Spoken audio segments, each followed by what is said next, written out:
Si promette che a maggio ci sarà il progetto di riforma penale civile? Sì, entro maggio lo presentiamo. È solo una delle tante novità che il ministro della Giustizia Carlo Nordio ha portato all'incontro trevigiano con gli artigiani del Veneto. Quasi 2 ore di fronte ad un auditorium Santa Caterina affollato ed attento per un confronto con i presidenti di Confartigianato del Veneto e di Treviso, moderato dal nostro direttore Luigi Bacialli.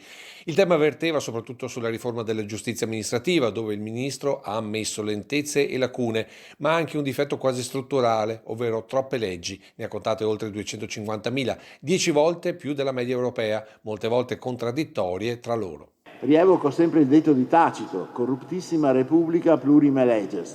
Più la repubblica è corrotta e più sforna leggi. Più leggi ci sono e più la repubblica si corrompe.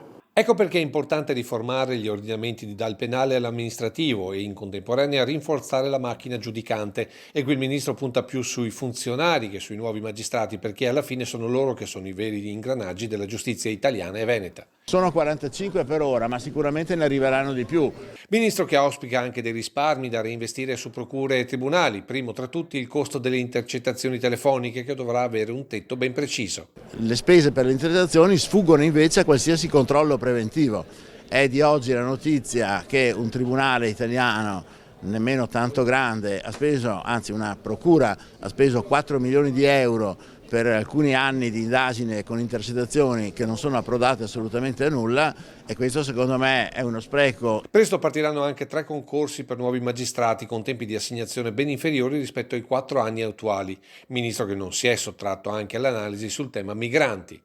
È il codice dei crimini contro l'umanità. Chiara la posizione anche sul caso Cospito e il regime 41 bis. Non si può pensare a un 41 bis di serie A per i mafiosi e a un 41 bis di serie B per gli altri. Più tiepida la risposta infine sul caso Tassitani e la lettera della consigliera regionale Silvia Rizzotto, che ha chiesto al ministro di intervenire sui permessi premio all'omicida Michele Fusaro. Non possiamo aprire, come si dice, un fascicolo in base a un articolo di stampa.